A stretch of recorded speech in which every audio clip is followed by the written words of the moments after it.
आदरणीय राजनाथ सिंह जी रक्षा मंत्री, आज हम वेटरन्स को बहुत फख्र है कि हमारे प्रमुख, तीनों सशस्त्र सेनाओं के प्रमुख, सब वेटरन्स के प्रमुख, हमारे मुखिया आज हमारे बीच आए हैं। माननीय राजनाथ सिंह जी, आपके आने के पहले हमने यहां बच्चों को एक फिल्म दिखाई थी, टर्निंग पॉइंट एट टोलोले। उसमें एक कर्नल रविंद्रनाथ वीर चक्र और सेकंड राजपुताना राइफल्स की बहादुरी की गाथा थी, जिसने कारगिल के युद्ध को एक निर्णायक मोड़ दिया। लेकिन बड़े दुख के साथ राजनाथ सिंह जी, मुझे बताना पड़ता है कि पिछले साल कर्नल रविंद्रनाथ बेचारे परलोक सिधार गए और जब उनका अंत्येष्टि क्रिया की गई बेंगलोर में, सिवाय फौज के उनको रोने वाला कोई नहीं था, उसके परिवार के आंसू पूछने वाला कोई नहीं था।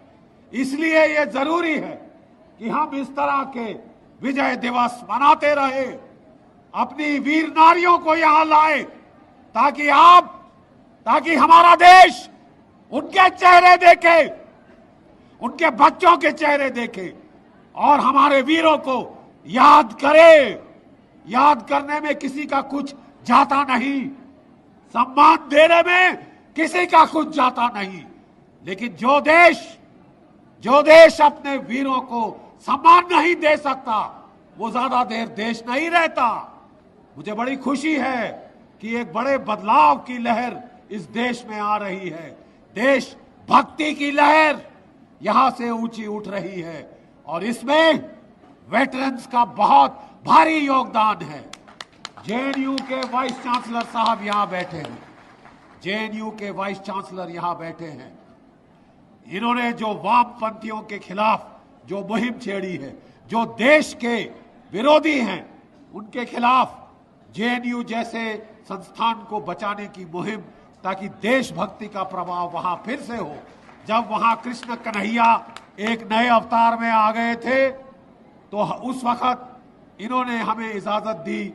वेटरन्स इंडिया 2400 फुट लंबा झंडा, तिरंगा झंडा लेके वहां गए, क्योंकि हमें बताया गया था कि वहां कुछ ऐसे उपद्रवी छात्र हैं जो 6 फुट बाई 4 फुट का, जिनको भारतीय झंडा मंजूर नहीं है।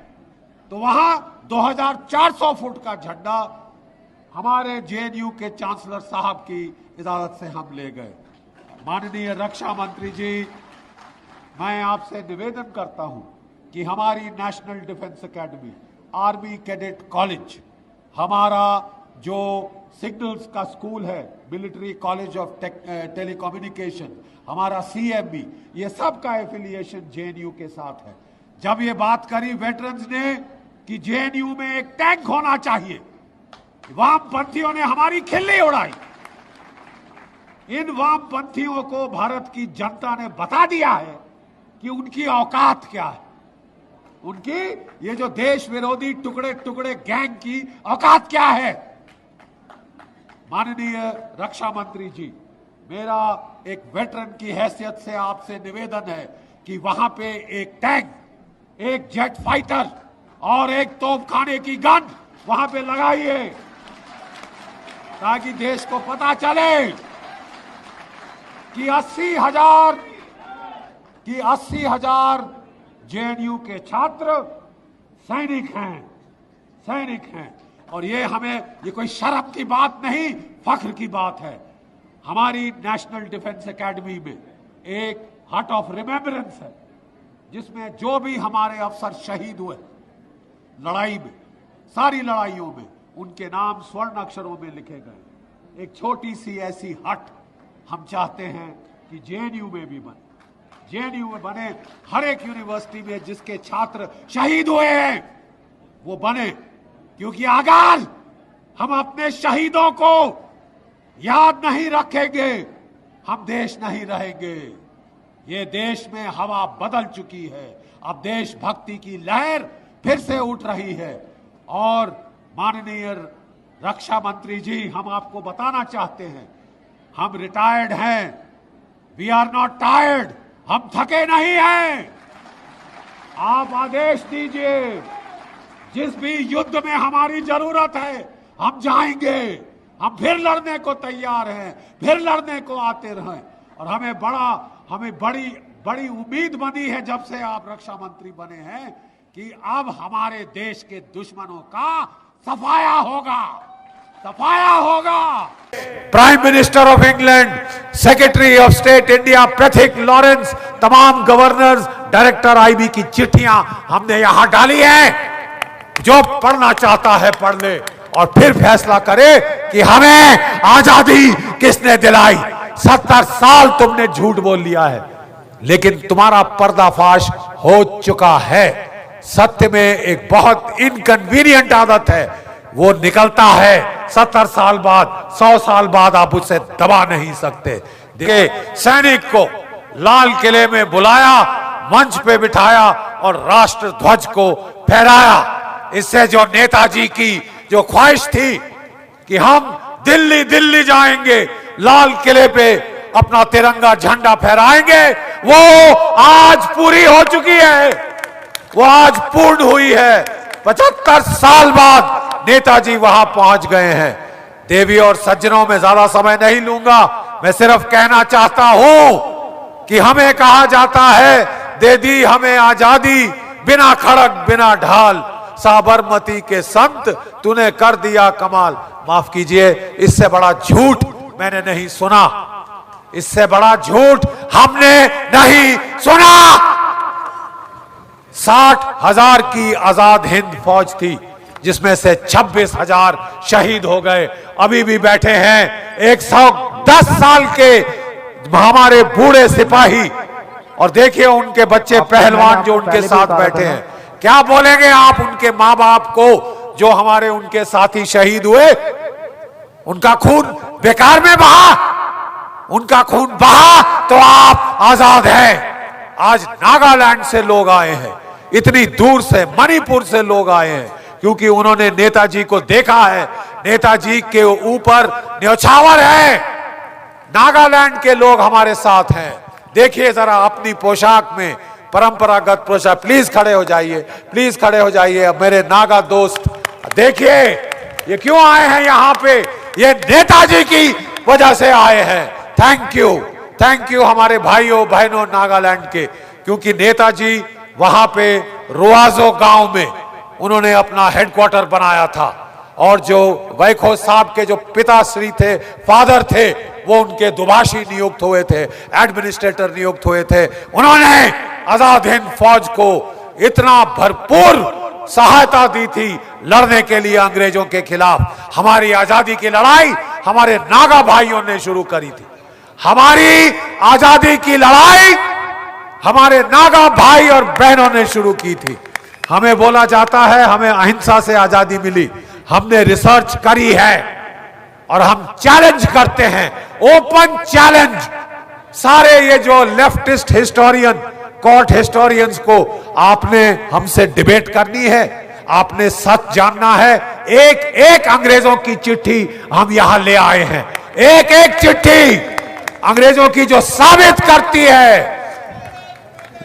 Wavell, viscount Wavell, chief of the army staff, field marshal लॉकिनले, prime minister of England, secretary of state India Pethick Lawrence, तमाम गवर्नर्स, डायरेक्टर आईबी की चिट्ठियां हमने यहां डाली हैं। जो पढ़ना चाहता है पढ़ ले और फिर फैसला करे कि हमें आजादी किसने दिलाई। 70 साल तुमने झूठ बोल लिया है, लेकिन तुम्हारा पर्दाफाश हो चुका है। देवी और सज्जनों, मैं दो टूक शब्दों में कुछ बड़े कटु सत्य आपको कहना चाहता हूं, ठीक है? और क्योंकि कड़वा सत्य बोलना ही एक फौजी का काम है, हमें सिखाया जाता है। क्योंकि आप सच नहीं बोलेंगे तो आप लोगों को लड़ाई के मैदान में मराएंगे। Yes sir, 3 bags full sir, लड़ाई के मैदान में नहीं चलता। मैं कहना यह चाहता हूं, यह सवाल देखिए, हमारे देश में एक बड़ा मधुर गीत है, दे दी हमें आजादी बिना खड़ग बिना ढाल, साबरमती के संत तूने कर दिया कमाल। मैं महात्मा गांधी जी की तहे दिल से इज्जत करता हूं, वो संत थे। लेकिन वो सच बोलने वाले थे। और भगवती कृपा से अगर आज वो जीवित होते तो वो खुद बोलते कि ये मेरी वजह से नहीं हुआ, जिसकी वजह से हुआ उसको आपने जिंदा गाड़ दिया, दफना दिया।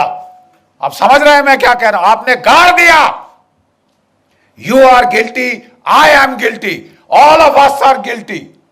जिस आदमी ने, जिस शख्स ने और जिसके सैनिकों ने हमें आजादी दी, आपने उनको जिंदा दफना दिया।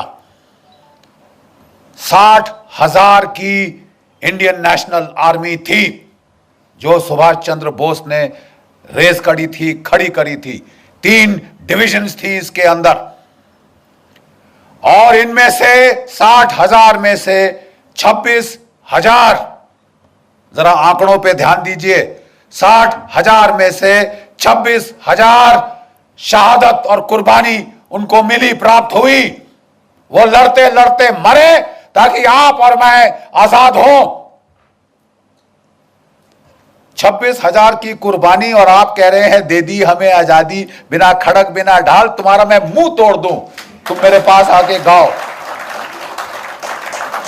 नहीं साहब, आपको हक क्या है? वो 26,000 जो हमारे परिवार, जो वहां जिनके घर में मातम मना है, आप उसको भुला सकते हैं कि हमने साहब लाठी खाई, हम प्राइम मिनिस्टर बनेंगे, हम क्या कहते हैं, होम मिनिस्टर बनेंगे।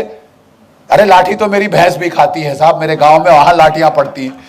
अब उसको कल हम हर भैंस को यहां बिठाएंगे क्या? भैंसासुर बनाएंगे किसी को?